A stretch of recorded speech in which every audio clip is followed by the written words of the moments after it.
Dear students, मैं हूं Dharmveer sir और आज के इस वीडियो में हम लोग देखेंगे कल पेपर होने वाला है साइंस का, जिसमें सबसे इम्पोर्टेंट क्वेश्चन ये रहेगा और मैं गारंटी देता हूं कि इसी वीडियो के अंदर से रहेगा। मेरे चैनल को सब्सक्राइब करो और टोटल वीडियो को ध्यानपूर्वक देखें और एग्जाम दें।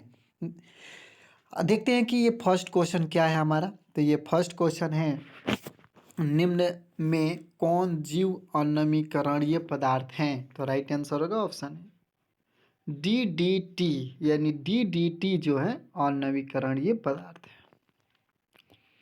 ऑप्शन टू, यानी क्वेश्चन नंबर टू, ओजोन परत पाई जाती है। तो ऑप्शन है स्ट्रेटोस्फेयर में, यानी ऑप्शन ए राइट आंसर। अगला क्वेश्चन है कि निम्न में से कौन एक जलीय आहार श्रृंखला है? तो राइट आंसर होगा ऑप्शन बी, यानी याद रखिएगा बहुत ही इंपॉर्टेंट क्वेश्चन है। शैवाल, जलीय कीट, मछली, याद रखिएगा ऑप्शन बी राइट आंसर होगा। निम्न में से किसे आप उपभोक्ता की श्रेणी में रखेंगे? तो राइट आंसर होगा हमारा सी, यानी जंगली जानवर को। निम्न में से किसे आप उपभोक्ता की श्रेणी में रखेंगे? तो जंगली जानवर को। अगला क्वेश्चन है कि निम्न में कौन एक जैविक प्रक्रम द्वारा अपघटित होने वाला पदार्थ है? तो ऑप्शन ए, यानी सूखे घास पत्ते, यानी ऑप्शन ए राइट आंसर होगा। हरे पौधे कहलाते हैं, क्या कहलाते हैं? तो ऑप्शन ए उत्पादक, उत्पादक कहलाते हैं। इनमें मूर्खा मुर्दाखोर हैं। ऑप्शन डी, यानी सभी। चील, सियार, कौवा, ये सब मुर्दाखोर है। निम्नलिखित में कौन अजैव नवीकरणीय है? तो ऑप्शन डी, यानी प्लास्टिक। प्लास्टिक अजैव नवीकरणीय है। निम्न में से कौन से पर्यावरण के जैविक घटक नहीं हैं? तो ऑप्शन बी, यानी वायु, हवा। निम्न में से कौन सा जैव अनवीकरणीय प्रदूषक है? तो ऑप्शन बी, प्लास्टिक। प्रकृति में ऊर्जा का मुख्य स्रोत है? ऑप्शन बी, यानी सूर्य। निम्नलिखित में से कौन स्थलीय परितंत्र नहीं है? Option B, aquarium. निम्नलिखित में से कौन स्थलीय परितंत्र नहीं है? Aquarium, option B right. CFC है, option A chlorofluorocarbon. Very important question.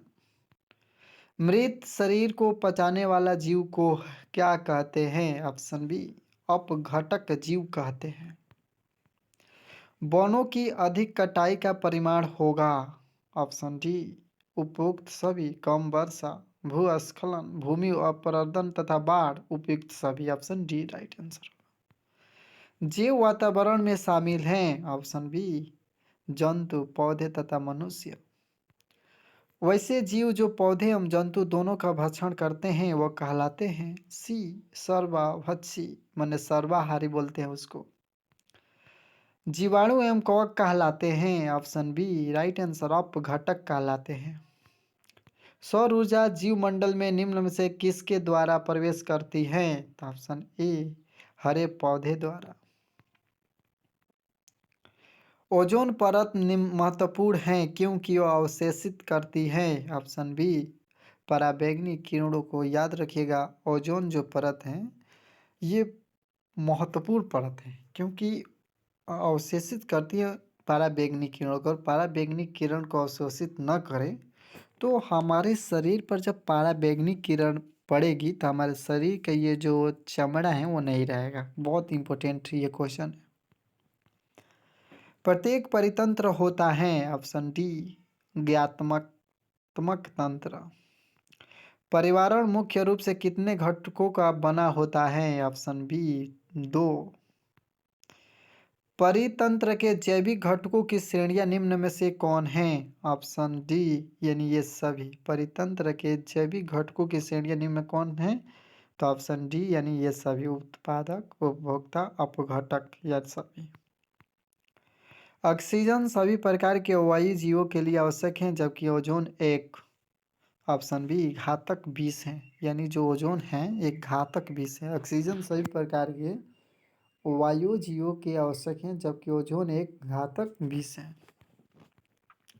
कृत्रिम परितंत्र का उदाहरण है ऑप्शन सी बगीचा खेत कृत्रिम का उदाहरण है। ओजोन परत पाया जाता है ऑप्शन बी यानी वायुमंडल के ऊपरी सतह पर उत्तरी सतह में। निम्न में से कौन से समूह में केवल जैव निम्नीकरणीय पदार्थ हैं ऑप्शन ए एंड डी घास फूस एवं चमड़ा केक लकड़ी एवं घास ऑप्शन डी राइट आंसर होगा। निम्न में कौन आहार श्रृंखला का निर्माण करते हैं ऑप्शन बी घास बकरी एवं मानव। वन पारिस्थितिक तंत्र में हिरण होते हैं ऑप्शन बी प्राथमिक उपभोक्ता। याद रखिए बहुत इंपॉर्टेंट क्वेश्चन है। जीव मंडल में ऊर्जा एकमात्र स्रोत है ऑप्शन बी सूर्य का प्रकाश। घास स्थलीय परितंत्र का में उत्पादक हैं ऑप्शन ए घास। ओजोन के अणु में ऑक्सीजन के कितने परमाणु होते हैं ऑप्शन बी यानी 3 O3 लिखा जाता है। याद रखिएगा ओजोन को। अगला क्वेश्चन है कि अपघटक का उदाहरण है ऑप्शन ए यानी कवक। आपका ज़्यादा टाइम हम नहीं लेंगे क्योंकि टाइम नहीं है, इसलिए बहुत इंपॉर्टेंट क्वेश्चन है जो जल्दी पढ़ने की ज़रूरत है। तो आप अगला क्वेश्चन चिपको आंदोलन का मुख्य उद्देश्य संरक्षित करना था ऑप्शन बी वृक्षों को।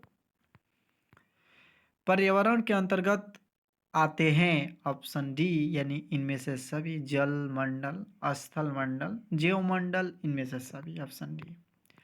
जैव घटक के उदाहरण हैं ऑप्शन सी यानी ए एंड बी दोनों पौधे और मनुष्य। उत्पादकों पर निर्भर करने वाले जीव कहलाते हैं ऑप्शन ए यानी उपभोक्ता। ओके राइट आंसर है। उपभोक्ताओं को मिलाने कितने श्रेणियों में बांटा गया है उपभोक्ताओं को कितने श्रेणियों में बांटा गया है ऑप्शन सी यानी 3। इनमें से कौन सर्वाहारी जीव हैं तो ऑप्शन डी बी एंड सी दोनों यानी तिलचटा और ऑप्शन बी यानी मनुष्य सर्वाहारी जीव है। सूक्ष्म उपभोक्ता जीव कहलाते हैं option C A and B दोनों जीवाणु और कवक दोनों सूक्ष्म हैं। निम्न में से कौन वन आहार श्रृंखला बनाता है ऑप्शन बी यानी घास हिरण बाघ। बहुत इंपॉर्टेंट क्वेश्चन है, बहुत याद रखिएगा। सूर्य के द्वारा निकला हुआ पराबैंगनी किरण कहाँ अवशोषित होता है तो शोक परत में आयन परत में ओजोन परत में वही परत में तो ऑप्शन सी यानी ओजोन परत में। याद रखिएगा सूर्य से जो प्रकाश की किरण आती है उसके साथ एक पराबैंगनी किरण आती है, ये ओजोन परत में अवशोषित हो जाती है। अगर ओजोन परत में अवशोषित न हो तो हमारे शरीर का एक भी जो स्किन है वो दिखाई नहीं देगा, नहीं रह पाएगा। अगला क्वेश्चन है पराबैंगनी किरण के कारण मनुष्य में कौन सा रोग उत्पन्न होता है तो ऑप्शन ए यानी त्वचा कैंसर। यानी पराबैंगनी किरण के कारण जो होता है मनुष्य में कौन सा रोग उत्पन्न होता है तो त्वचा कैंसर, माने ये त्वचा का कैंसर पकड़ लेगा। तो इसलिए पराबैंगनी किरण से बच के रहना जरूरी है। वायुमंडलीय कितने परत पाया जाता है वायुमंडल में कितने परत पाया में बांटा हुआ है वायुमंडल कितने परतों में बांटा हुआ तो ऑप्शन बी यानी 5। पादप खाने वाले जीव को कहते हैं ऑप्शन ए शाकाहारी। इनमें कौन मानव निर्मित जैव निम्नीकरणीय हैं तो राइट आंसर बी यानी बायोगैस। हमारे द्वारा उत्पादित अजैव निम्नीकरणीय कचरे से कौन सी समस्या उत्पन्न होती है ऑप्शन डी यानी इनमें से सभी नाले नलियों में अवरोध मृदा प्रदूषण मानव शरीर में जैव अवरोधन इनमें से सभी ऑप्शन डी राइट आंसर है। निम्न में से कौन आहार श्रृंखला सही है ऑप्शन बी यानी घास चूहे सांप मोर। बहुत इंपॉर्टेंट क्वेश्चन है और मैं गारंटी देता हूं कि क्वेश्चन पूछेगा कि क्वेश्चन नंबर 48 यानी निम्न में कौन आहार श्रृंखला सही है तो ऑप्शन बी राइट आंसर है घास चूहे सांप और मोर। अगला क्वेश्चन है कि किसी परिस्थिति तंत्र में ग्रहण करने वाले होते हैं तो राइट आंसर होगा ऑप्शन ए उत्पादक। ओके ये रहा क्वेश्चन बहुत इंपॉर्टेंट। इसी तरह अगले वीडियो देखने के लिए हमारे चैनल को सब्सक्राइब करें और बेल आइकन को दबाएं और पढ़कर जरूर जाए क्योंकि इसी में से